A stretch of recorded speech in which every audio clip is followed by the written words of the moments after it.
It goes without saying, but it takes a lot to make it in professional football.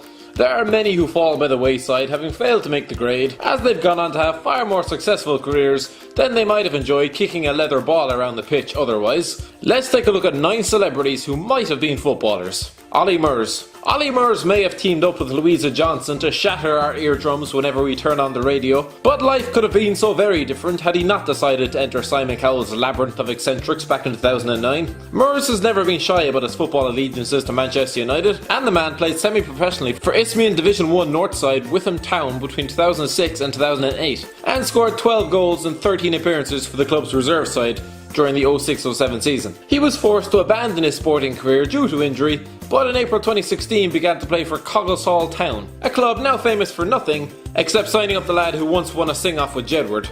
He's also represented his country at Old Trafford. Settle Down, it was for a charity in a soccer aid match. David Seaman, Ron Burgundy and the lad from JLS were also playing. Robbie Williams. Robbie Williams is arguably Port Vale's biggest celebrity fan, although he also has a soft spot for Stoke City. The former Take That superstar may have broken millions of hearts worldwide when he abandoned Gary Barlow and co in 1995, but Port Vale fans will have been bemused by his decision to buy a stake in his boyhood club 11 years later. Williams was actually the man who created the aforementioned Soccer Aid, the charity soccer game that not only raises money for UNICEF, but provides us with historic moments where Woody Harrelson can slam home the winning penalty with all the grace of an injured gazelle in the same match where Teddy Sheringham scores from 20 yards. Williams had been known to be a handy player and was reportedly offered a trial at Vale as a youngster, but turned it down to concentrate on his music. Louis Tomlinson. Louis Tomlinson may have escaped the 5-pronged nightmare of One Direction, who, despite what the charts say, never once produced the best song ever, and he now finds himself embarking on a solo career at the same time as the rest of his bandmates, so the charts are going to be fairly clogged up by them. Had things panned out differently, the gangly musician, auto-tuned Cowell puppet, might have been lining up for Doncaster Rovers in the lower leagues. Despite having won the X Factor in 2010, come on, he might as well have. Tomlinson was actually signed by his boyhood club 3 years later on a non-contract basis, despite having the upper body physique of a malnourished 8-year-old. Due to work commitments, he only lined out once for the reserve side before he was part of an unsuccessful takeover of the club in June 2014. It's probably for the best he's stuck to churning out music for excitable teenage girls, if his charity football showings are anything to go by. Gabriel Von Lahore knocked him into next week during a game. I hope Gabby didn't check his Twitter that night. Sean Connery. What kind of world would it have been if James Bond had signed for Manchester United? It nearly happened. Sean Connery, the archetypal face of Ian Fleming's Suave Spy, almost did end up at Old Trafford. He had been offered a trial by East Fife and was involved in a kickabout against a local team while on tour promoting the South Pacific. Sir Matt Busby was said to have been so impressed by Connery's performance that he offered him a contract.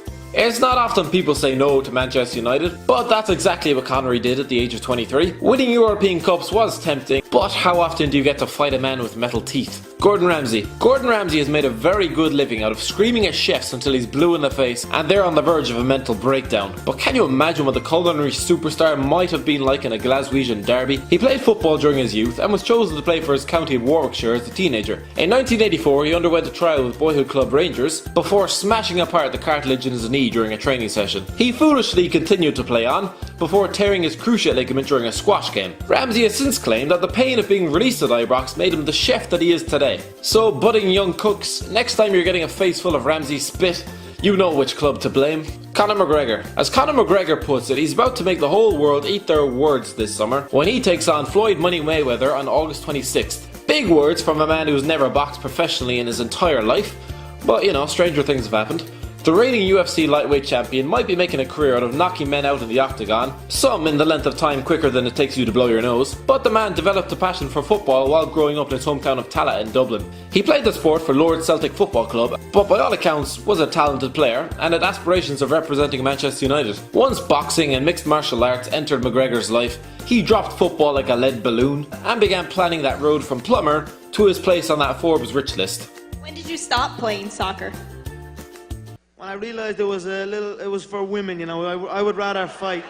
But women can also fight. Rod Stewart. There aren't many, if any, bigger celebrity Celtic fans than Rod Stewart, who was famously seen openly weeping after his club beat Barcelona in 2012. He was captain of his school football side and played for Middlesex schoolboys as a centre-half. The veteran singer almost made it as a professional player himself after undergoing a trial with Brentford in the summer of 1960, but he was never called back. Mark Wright. Celebrity culture tells me this man is famous, but I'm not entirely sure what he does. The media socialite has appeared on every vapid piece of reality TV that most actively avoid, but Mark Wright almost did carve out a professional football career for himself before appearing on The Only Way is Essex, a show which serves only to lower the IQ of everybody watching it. Wright was a semi-professional with a youth career at West Ham, Arsenal and Tottenham. I hope he shows more loyalty to his girlfriends than his football clubs. He began his senior career with Southend United, but soon moved into nightclub promoting and so only played semi-professionally for the likes of Fisher, Athletic, Heybridge, Swifts and Thurrock. A fine selection. To show that he's still got it, he promptly slammed home a 35-yard free kick for his country in the 2016 Soccer Aid, with Wright claiming that he received some offers from professional clubs in the aftermath. I can only imagine what sort of football clubs were offering contracts to 29-year-old reality TV stars based off a charity match.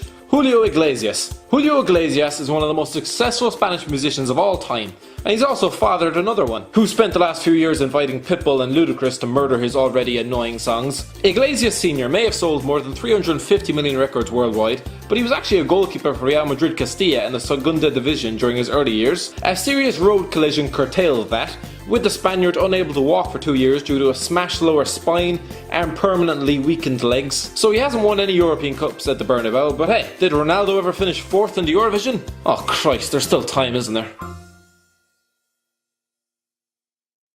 Thanks for watching, don't forget to like, share and subscribe, and also check out HITC 7s.